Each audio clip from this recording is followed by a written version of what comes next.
Hey class 12, it is your English literature period and we will read the poem Tiger and the Deer written by Sri Aurobindo. Now let me tell you something about the poem. What the main thing here is that the nature is both peaceful and horrific at the same time. इस poem में जो है poet वो ये duality बताई है nature की. कुछ मैंने इसके नोट्स स्पार्की नोट्स तैयार किए हैं, उनको हम थोड़ा सा डिस्कस कर लेते हैं. इस पोएम में टाइगर और डियर इनका कॉन्ट्रास्ट बताया. इसमें एक एनेक्डोट है. एनेक्डोट मतलब एक घटना है जिसमें टाइगर जो है पहले तो वो अपने प्रे का वेट कर रहा है. प्रे मतलब उसके शिकार का वेट कर रहा है डियर का, और जैसे डियर आता है वो उसको अटैक कर देता है. तो उसमें भी जो है इनके जो दोनों का कैरेक्टर हमें बताया गया साथ साथ में. टाइगर जो है वो नेचर के अंदर ईवल है, क्रूअल है, ब्लडी है. ब्लडी मतलब खून कर देता है, खूनी है, पॉइजन है, हॉरिफिक है नेचर में. ठीक है. और डियर जो है वो गुड, इनोसेंस, सरीन. सरीन मतलब प्योर. नेक्टर. नेक्टर मतलब जो शहद की तरह है. एक तो शहद और पॉइजन, तो ये सारे ऑपोजिट्स हैं देखो दोनों, इसलिए मैंने साथ साथ में इनको सर्च करके लिखा है. ठीक है. हॉरिफिक है but it is peaceful. Okay. And now take what they represent. अब इस पोएम में टाइगर जो है वो रिप्रेजेंट करता है ब्रूटल. ब्रूटल मतलब जो बुरा होता है नेचर में. ब्लडी, आसानी से खून कर देता है नेचर में. Death, darkness and arrogance. Arrogance घमंड. इन चीज़ों को टाइगर रिप्रेजेंट करता है. और डियर रिप्रेजेंट करता है healthy values of life. Life की जो हमारी अच्छी वैल्यूज़ हैं, अच्छे मॉरल्स हैं, हमारी जो अच्छी शिक्षा है, अच्छे रहने की जो शिक्षा है वो डियर से मिलती है हमें. एक और वर्ड यहाँ पे आता है एक्सटिंक्ट. एक्सटिंक्ट क्या होते हैं? ऐसे एनिमल्स जो ख़त्म हो चुके हैं. बहुत अच्छा इसका एग्जाम्पल है एक डायनासोर. डायनासोर्स जो हैं वो ख़त्म हो चुके हैं ना, पहले थे. इसी तरह का एक और एनिमल है मैमथ. मैमथ जो है एक एलिफेंट था जिसके बहुत बड़े बड़े दांत होते हैं. आइस एज में होता था ये अब ख़त्म हो गया. ये जब चलता था ना मैमथ, तो पूरा एशिया जो ज़मीन है ना एशिया में होता था ये. तो जब ये मैमथ चलता था ना तो पूरी जो लैंड है उसको हिला देता था. एक और टर्म देखो एंडेंजर्ड. ये यहाँ पर नहीं है. एंडेंजर्ड कौन होते हैं? जो अब ख़त्म होने की कगार में है. कई सारे ऐसे एनिमल्स हैं, तो उसमें से एक टाइगर भी है. टाइगर का हम ये देखा होगा आपने, सेव टाइगर्स. तो टाइगर्स की हंटिंग भी बैंड होती है. हमारा टाइगर किंग चैप्टर भी था. ओके. तो टाइगर जो है वो एंडेंजर्ड है, मतलब जल्दी ही इनका नंबर कम हो गया है. और एक्सटिंक्ट जो ख़त्म हो गए. तो इसमें पोएम में ये भी बताया है पोएट ने कि टाइगर भी एक दिन एक्सटिंक्ट हो जाएगा, ख़त्म हो जाएगा. ठीक है. तो अब हम इस पोएम को समझते हैं. आई होप आपको समझ में आएगा. मैं कोशिश करूँगी पूरी तरह से अपनी तरफ से समझाने की. अब यहाँ पर जो है ना, जो पोएम स्टार्ट होती है ना, तो इसमें ये बताया है, यहाँ पे वही सीन है कि एक टाइगर घात लगा के बैठा है घास के अंदर छुप के, और धीरे धीरे मूव कर रहा है, बहुत आराम से चल रहा है. और टाइगर का इसमें नेचर भी पता चलता है हमको थोड़ा बहुत. ठीक है. तो मैं स्टार्ट करती हूँ यहाँ से. ब्रिलियंट. ब्रिलियंट कौन होता है? जो शाइनी होता है, चमकदार. टाइगर का तो कलर ही टाउनी होता है, येलो कलर होता है, तो ऐसे ही शाइनिंग होता है. तो ब्रिलियंट, शाइनिंग. क्राउचिंग. क्राउचिंग मतलब अपने पैरों को मोड़ कर बैठा हुआ है ना. टाइगर्स बैठते हैं ना, उनकी पोजीशन होती है ना ऐसे बैठना. सो क्राउचिंग. स्लाउचिंग. क्राउच करके बैठा है, बेंड होके बैठा है, अपने घुटनों को मतलब लिम्स को, अपने हाथ और पैरों को मोड़ कर बैठा है, चमक रहा है वो घास में से. स्लाउचिंग, कंधों को बिल्कुल लटका के चल रहा है. हमें कहते हैं ना कंधे सीधे करके चलो. एक 10th में एक पोएम थी अमेंडा, उसमें कहते हैं डोंट स्क्लाउच. सो स्क्लाउचिंग मीन्स अच्छे से नहीं चलना, बड़े लेज़ी वे से चलना. धीरे धीरे चल रहा है, लेज़ीली, बेंड होके बैठ रहा है, छुप रहा है. ब्रिलियंट है, वो चमक रहा है. What crypt. ये क्या क्रिप कर रहा है? क्रिप मतलब ऐसे चल रहा है टाइगर जैसे रेंग रहा है. Through the green heart of the forest. Green heart, यहाँ पे ग्रीन हार्ट का मतलब है जो हरी जो पत्तियाँ हैं, घास फूस जो है, उनमें छुप के बैठा हुआ है. उसको शिकार करना है टाइगर को, है ना. So green heart of the forest means forest के बीच में. हार्ट का मतलब बीच की जगह. सो फॉरेस्ट के बीचों बीच जहाँ ग्रीनरी ज़्यादा है वहाँ पर कुछ रेंग रहा है. जो स्लाउच कर रहा है, थोड़ा बहुत चल रहा है धीरे धीरे, बेंट होके कभी बैठ रहा है और चमक रहा है।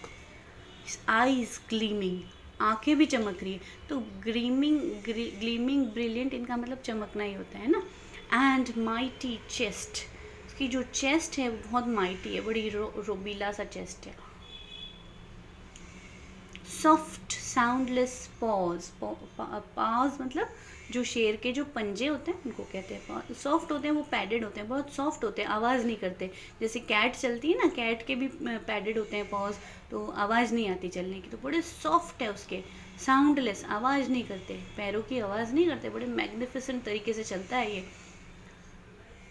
पैरों की आवाज़ करके जब हम चलते हैं ना, तो ये बड़ा रफ तरीका होता है, तो हमें ऐसे ही चलना चाहिए कि हमारे पैरों की आवाज़ नहीं आए। So soft soundless paws of grandeur, उसकी जो पाज हैं वो ग्रैंडर को दर्शाते हैं, मतलब शान दिखाते हैं उसकी, वो ऐसे चलता है, बड़े शान से चलता है। ग्रैंडर का मतलब होता है शानदार। एंड मर्डर, है तो वो शानदार, चमक रहा है, चेस्ट भी बड़ी उसकी रोबीली सी है, लेकिन मर्डर करने वाला है। क्या करने वाला है? Murder. So grandeur and murder, ये आर राइमिंग वर्ड्स आ गए ना एक साथ, थोड़ा चाहिए होता है राइम भी पोएम में। The wind slipped through the leaves as if afraid lest its voice, wind, उसके पास में से जो हवा गुजर रही है स्लिप करके, बड़ी चुपचाप निकलती है। हवा की आवाज़ आती है ना, हवा जब तेज़ चलती है, लेकिन जब शेर के पास में हवा निकल रही है, इस टाइगर के पास में से निकलती है, तो वो बिल्कुल आवाज़ नहीं कर रही है हवा, क्योंकि हवा भी डर रही है। एज इफ अफ्रेड, ऐसा लग रहा है हवा भी उससे डर रही है। इट्स वॉइस एंड नॉइस, हवा डर रही है कि कहीं हवा ने आवाज़ की, नॉइस आई, शोर आया या आवाज़ आई हवा की।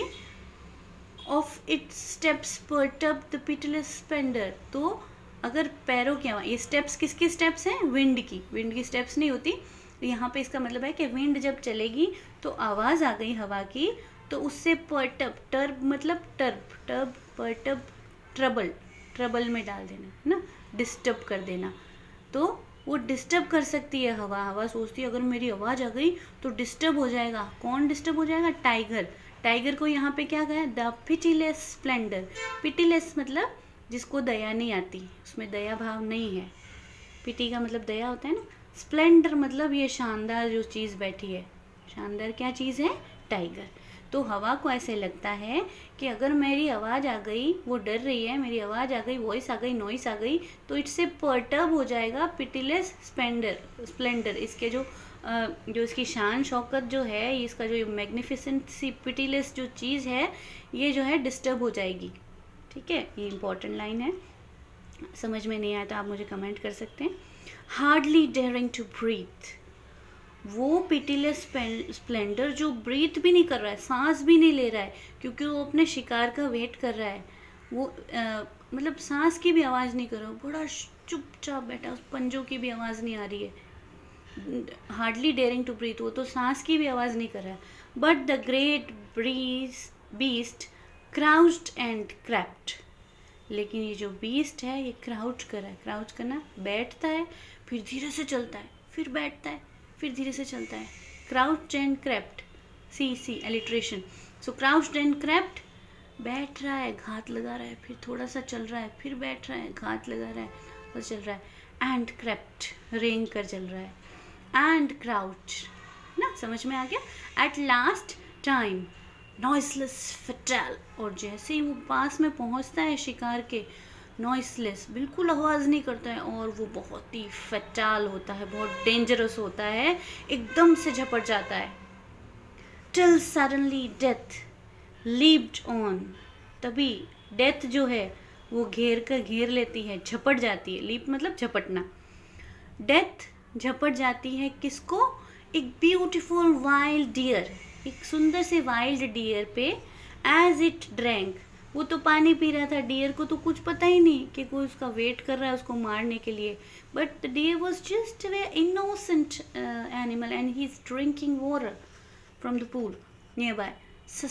अनसस्पेक्टिंग, सस्पेक्ट करना मतलब किसी पे शक करना, अनसस्पेक्टिंग शक नहीं करना, उसको तो किसी पे शक ही नहीं था, पानी पी रहा था वो तो बड़े आराम से। From the great pool in the forest coolness and shadow, छाया में खड़ा था, ठंडा था, जहाँ पे वो पानी पी रहा था, उसे तो कुछ पता ही नहीं। एंड इट फेल, और वो जैसे उस पर लीप हुआ, उस पर गिर गया, पूरा पूरा अपने आप को उस हिरन पे गिरा दिया, डियर पे। एंड टॉर्न, और फाड़ दिया उसका मांस सीधा, टॉर्न कर दिया, टीयर कर दिया, फाड़ा उसको। डाइड रिमेम्बरिंग, और वो मतलब क्या है, शेर जो है एकदम से उसको खाना शुरू कर देता है अपने शिकार को, जैसे ही अटैक करता है। और जो शिकार है वो बस रिमेम्बर कर रहा है, अपने अपनों को याद कर रहा है। जब इंसान मरने वाला होता है तो क्या करता है, वो अपने जो खास लोग हैं उनको याद कर रहा है। तो डियर भी इसी तरह से रिमेम्बरिंग इट्स मेट, अपनी मेट को याद कर रहा है वो डियर, और याद करते करते उसके टुकड़े होते जा रहे हैं। Left soul in deep woodland, और उसकी आत्मा जो है उसके शरीर को छोड़ देती है इस वुडलैंड में। Destroyed the mild harmless beauty by the strong cruel beauty in nature।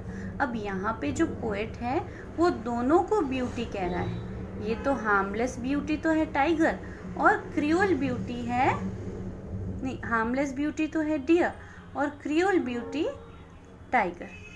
But a day में येट कम, लेकिन एक दिन आएगा। अब यहाँ पर जो है ऑप्टिमिस्टिक व्यू दिखाई दे रहा है पोएट का, थोड़ा फिलोसॉफिकल हो रहा है। पोएट कह रहा है कि आज तो तुमने भाई, टाइगर को कह रहा है कि तुमने इस हार्मलेस ब्यूटी को मार दिया है।